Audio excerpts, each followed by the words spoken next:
Was Christianity unique in the ancient world? Or was it simply the case that early Christianity was effectively a chapter within Judaism that then married itself into the Greco-Roman world and became, in effect, just another Greco-Roman religion? Were Christians unique, or were they simply another expression of what you already find in the ancient world? And the answer is yes, I think, to both questions. I think Christians were distinct in the sense of having certain characteristic traits that you could find everywhere, but they were also distinct in the sense of being a little bit unique. You could call them anomalous or idiosyncratic by ancient standards. And yet we've got to balance that by noting that a lot of Christians wanted a place within the Greco-Roman world. They wanted to make peace with the Roman Empire and live beside their pagan neighbors in relative peace. So it's actually quite a complex topic. Were Christians unique or simply a variation of what you already find within the Greco-Roman world? But in this video, I'm going to take you through 4 books that I think give you a good window on early Christianity and help you understand how Christianity could, in a sense, be unique, and in another sense, how it was simply a variation of what you find within the Greco-Roman context. That's what I'm going to do in this video. First of all, pride of place has got to go to Larry Hurtado's book, Destroyer of the Gods, Early Christian Distinctiveness in the Roman World. This is a terrific book by the late Larry Hurtado, now of blessed memory. I think it's one of his best books, to be honest. He starts off by looking at how pagans viewed Christians. And they viewed them as a little bit of an anomaly. They kind of got some Jewish traits, but they're not really Jewish. They've also they're really despised because they would not participate in the edifices and the structure that held the empire together. So the link between the gods, the empire, the people, they severed that link. They would not offer sacrifices to the gods, so they were charged with being atheists, insulting the majesty of the emperor, offending the gods, being impious, and even sort of disloyal to the people. I mean, if you're not willing to sacrifice to the gods, well, what do you want? Earthquakes, volcano eruptions, famine, plague. I mean, we've got to keep peace with the gods. And if you're not keeping peace with the gods, that means you're part of the problem. So Hurtado does a really good job mapping how pagans saw Christians and how they saw them as kind of irritating, impious, and annoying, even accusing them of misanthropy, hatred of the human race. But he also notes how Christians regarded themselves as a distinct ethnos, because it used to be the case that your geography, your ethnicity, and your religion all went together. So people in Syria were Syrian, who worshipped Syrian gods. Egyptian people in Egypt worshipped Egyptian gods. But with Christianity, you get the sense of it being a transcultural and a trans-ethnic religion. Now, again, at one level, that is not unprecedented, because you could worship different gods all over the world. You could worship, Artemis from Ephesus, Isis from Egypt, Roma from Rome, and you could do things like that. And there were these mystery cults, Isis, Mithras, and, they kind of moved about regionally and provincially as well. But what is interesting about Christians, they started off within Judaism, so that is a kind of ethno-religious identity, but they've kind of weaned it off the ethno part, and they demanded the exclusive worship of their god. Now, that is what is very interesting, because worshippers of Mithras or someone who worshipped Artemis in Ephesus, they could worship a whole bunch of gods. There was no exclusive devotion to Artemis or exclusive participation in the cult of Mithra. So Christians were, in a sense, distinct and very unusual in that regard. What Hurtado also notes is Christians had a very distinct book culture. They were very bookish. They were probably more literate than the average religious group. They were very much a text-based religion. Now, something you could say that's kind of inherited from the Jewish world, The Jews have their Torah, their scriptures, their prophecies, and the like. But in Christianity was a lot more intense, and they became a very bookish religion. They started using the Codex as a kind of like new technology. Think of it as like the ancient version of the iPad, a very user-friendly way of carrying books, and they copied their literature, they shared it, and wherever they moved around, they took it with them. And finally says Christians were known for a different way of living, in particular their big emphasis on love. Love for God, love for neighbors, love for their brothers and sisters in the church, love, even for their enemies. And they did stand out. Now, again, love was not unknown, certainly not in the Jewish world, nor in the Greco-Roman world, but the Christians kind of took it to new heights, and they were, known for how much they love each other. So Larry Hurtado's book, easily one of the best books you can read to understand how Christianity was distinctive in the Greco-Roman world. But wait, there's more. Another book I've got to tell you about is by my good friend Nijay Gupta, and that book is called Strange Religion. And there Nijay Gupta is talking about how the first Christians were weird, dangerous, and compelling. Now, I need to add here that Nijay has spent a lot of time in Portland, so he's got a pretty high bar for what counts as weird. He knows cannabis-flavored tofu and CrossFit yoga vegan people. Now, he knows weird. He's been to Portlandia. But he points out how Christians were weird in a number of ways. First of all, they were focusing on beliefs. They were known as believers. I mean, that's how they designated themselves. They were believers. Now, that meant that they were placing a premium on beliefs. Now, we should put here a false dichotomy, as if Christianity had beliefs rather than rituals and pagans had rituals rather than belief. I mean, that breaks down because we know that Christians did have rituals like baptism and the Lord's Supper, and pagans did have beliefs. They did talk about theology. They believed something about the gods they were worshipping and what the rituals would do in their relationship with the gods. But generally speaking, Christians placed a big premium on beliefs. They saw belief, faithfulness, and a type of lifestyle as all bound up together. And Christians were also very big at policing the boundaries of beliefs. This is where I think they really do stand out. In the ancient world, they did have concepts of heresy and error.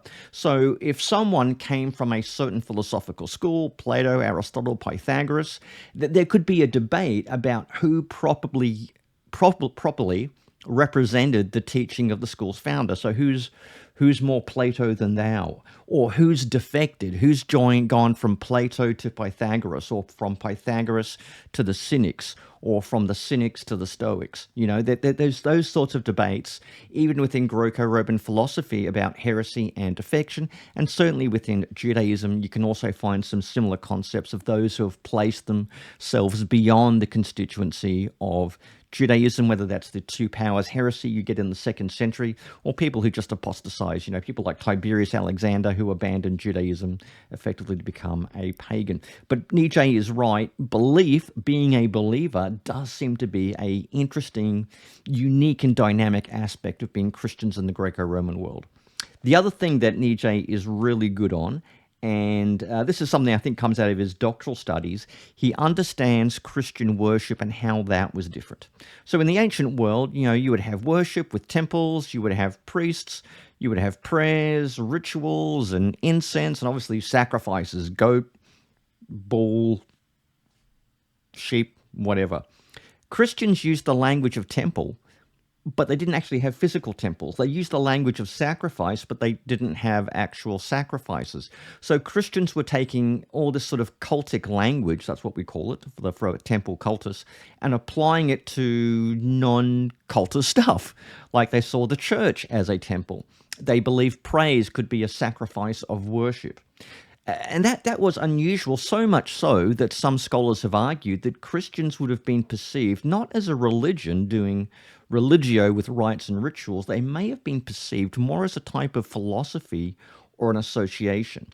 And it also, helps that certain Christians actually did tout themselves that way. They did say we are a type of philosophy. And that may well be the case, because it would mean Christians had religion without the normal instruments of religio, it's a Latin word, in the ancient world. So, yeah, I think Nijay is right to point out, at least in those two ways, that Christians were unique by focusing on beliefs and how they were religion without religio, without temple sacrifices, cults, and priests, and everything like that. So that is a really good book. And like I said, I think Nijay is trying to do for the first century the New Testament church, what Larry Hurtado was largely doing for the second and third century church.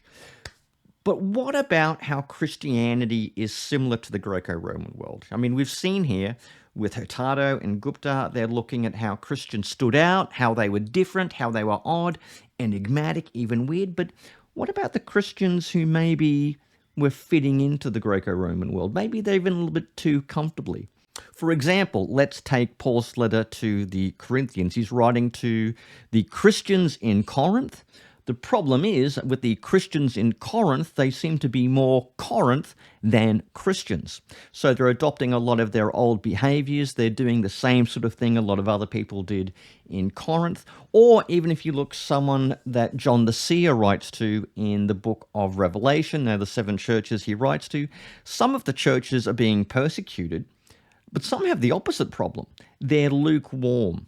Okay, they are accommodating and compromising to the culture around them, which means even in the first and second century, you could get cultural Christians, which brings me to the next book, and that's by Nadya Williams, and that is Cultural Christians in the Early Church. Christians who had just enough Christianity to be, Christian, but they were accommodating to their faith to the world around them. And she goes through and gives a number of examples, and this is going through the patristic period, Christians who adopted Christian nationalism, that they wanted to persecute their pagan neighbors and persecute the Jews, even stories like the woman who wanted to go on a pilgrimage to Jerusalem, and she did that, paid for it by working as a prostitute.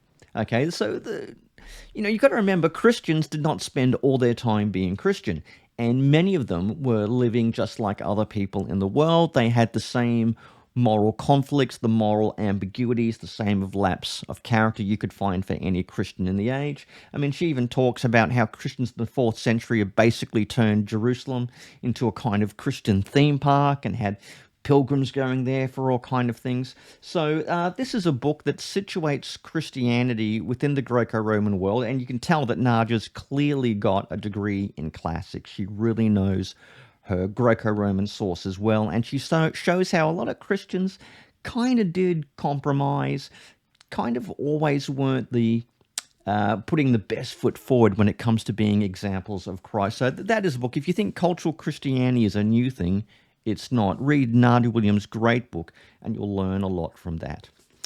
In a similar way, another book that's very interesting, which I have to say has got a pretty good book title, and that is by Douglas Boin, called Coming Out Christian in the Roman World. Now, this is a book. It's written by someone who is a Roman historian. He's not a New Testament scholar. He's not a patristic scholar. He's coming to this as a historian, archaeologist of Rome and Roman religion.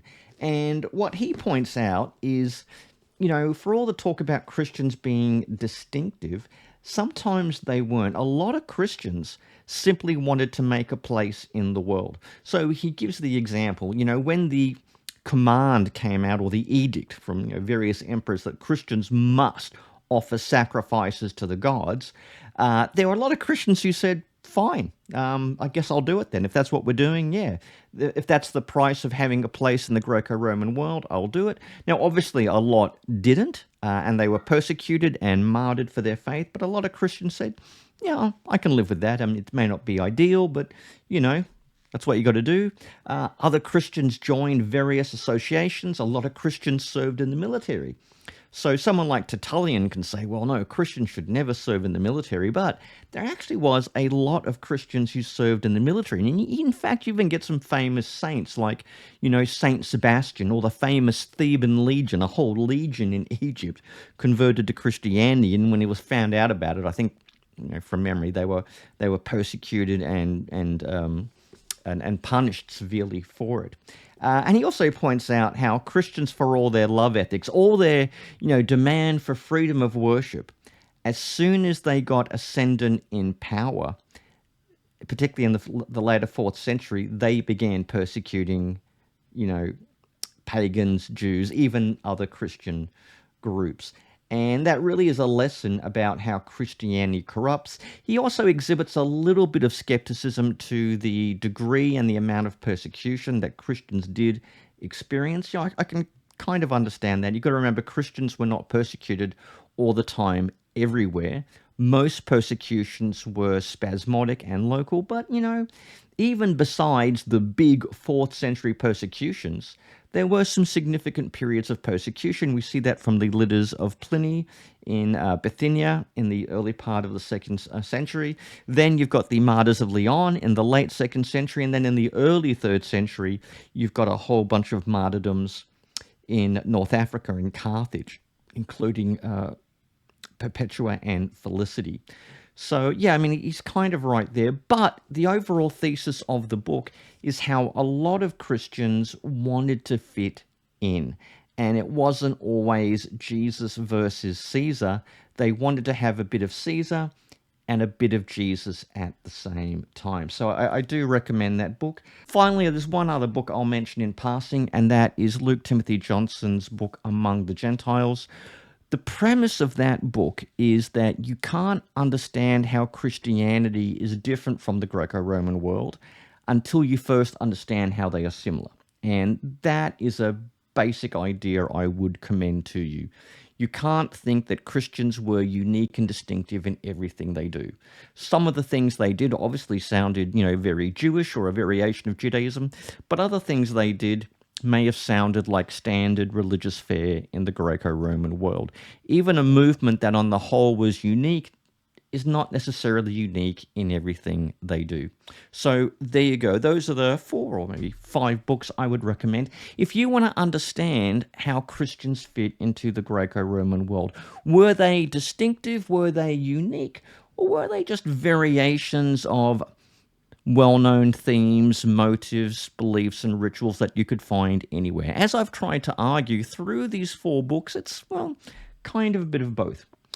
Let me know too in the comments section, are there any books I've missed out? Are there any books to this list I should have added? If they are, put it there in the comments. Hi, thanks for watching this episode of Early Christian History. Hope you enjoyed it. If you did, hit that subscribe button, hit the bell so you get the notifications. And if you like, have a look around the channel. I'm always doing stuff on the New Testament, the early church, and the intersection of faith and culture today. So thanks for watching. Look forward to seeing you somewhere around the channel, and I'll see you for the next episode of Early Christian History.